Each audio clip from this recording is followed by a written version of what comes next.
সে অপারেশনের আগে বললো এটা কোনো ব্যাপারই না, 3 দিন পর থেকে হেঁটে অফিসে যাবেন। উনি অপারেশনের আগে এক কথা বলছে, অপারেশনের পরে এসে আরেক কথা বলতেছে। আমাদের কন্ট্রাক্ট হলো 2.5 লাখ টাকা, কিন্তু ভর্তি হতে যেয়ে দেখি ওখানে কোনো কন্ট্রাক্টের কোনো সিস্টেমই নাই। এই জন্য উপযুক্ত শাস্তি যদি এই ডাক্তার না পায় তাহলে পরবর্তীতে দেখা যাবে আবারও সেই একই পুনরাবৃত্তি ঘটতেছে।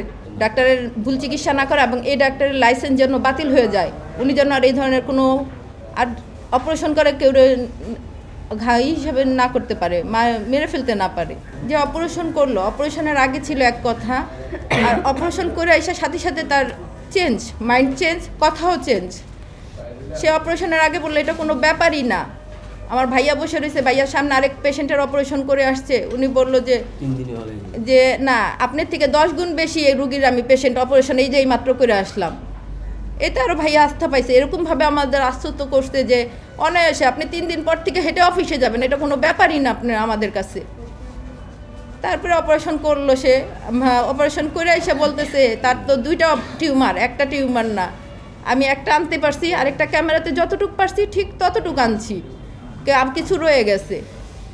এরপরে বললো আপনারা প্রায় 48 ঘন্টা আল্লাহর নাম নেন, কি হয়ে যায় কিছু বলার নাই, আল্লাহর নাম নিতে থাকেন, 48 ঘন্টা কেটে গেলে বিপদ কেটে যাবে। কিন্তু এই 48 ঘন্টার ভিতরে প্রথম দিন অপারেশনের পরে তো 1 ঘন্টার পরেই সেন্স ফিরে আনলো। 1 ঘন্টা পরে সেন্সে আসে, কোনোরকম একটু কথা বললো ভাইয়া, ওইটাই উনি ওইটুকুই ভিডিও করছে, তখনই আবার সেন্স চলে গেছে। এরপর আর রাত্রে সেন্স আস্তে আস্তে অনেক দেরিতে আসছে। তারপরে ওরকম সেন্স না, অচেতনই।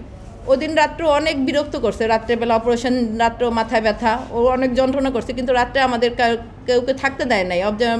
অবজারভেশন রুমে শুধু সিস্টাররাই ছিল, অন্য কোনো ডিউটি ডাক্তারও রাখতো না, ডিউটি ডাক্তারও ওরকম কেউ থাকতো না।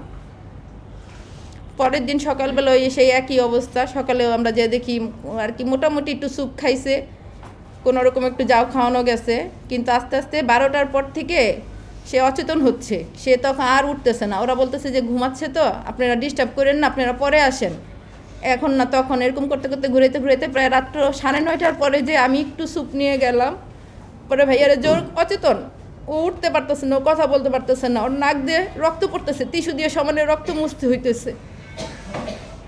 পরে ওকে একটু জোর করে স্যুপ খাওয়াইলাম যে ভাইয়া একটু স্যুপ খাও। তারপরে সিস্টার বড় বড় 2টা ওষুধ নিয়ে আসলাম, এই অবস্থা, এই শোয়া অবস্থা, ওরা মুখে ওষুধ দিচ্ছেন, ডাক্তার দিয়ে দিচ্ছে সমস্যা নাই, রুগী ভালো আছে। ও ওষুধটা খাইতেও পারলো না, ওষুধ গিলতে যাওয়ার গলার মধ্যে ঠেকে গেল, কাশ উঠে গেছে। পরে আমি বললাম যে একটা পরে খাওয়াইয়া, না পরে লাগবো না, তুই দে আমারে। বসুন্ধরা টিস্যু, অশুদ্ধতার বিরুদ্ধে 1 বিন্দুও ছাড় নয়। তারপরে ওইটাও খাইলো কষ্ট করে, কিন্তু নাক দিয়ে রক্ত পড়তেই আছে। পরে সিস্টার বললো যে চলে যান, উনি ঘুমাক।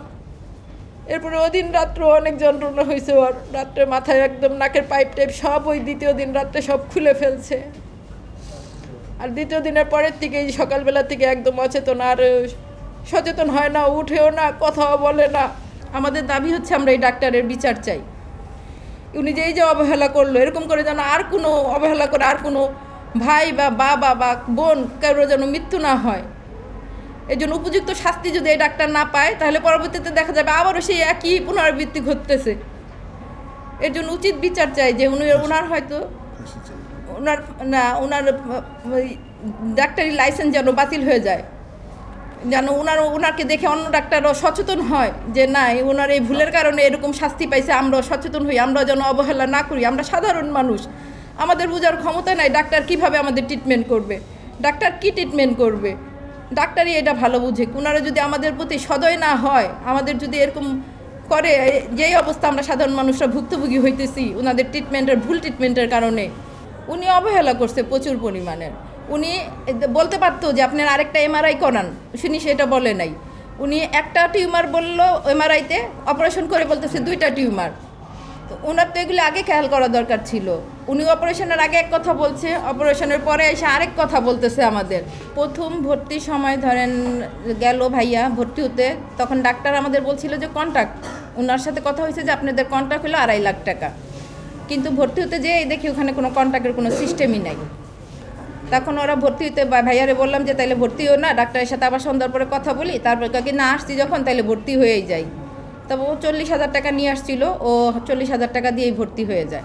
তারপরে ধরেন এরপরে অপারেশন হইলো, অপারেশনের পরে ডাক্তার অপারেশনের দিনই টাকা চাইছে যে আপনারা আমাদের টাকা দেন। পরে আমরা বললাম যে আমাদের কাছে তো 50,000 টাকা আছে, বেশি টাকা নাই।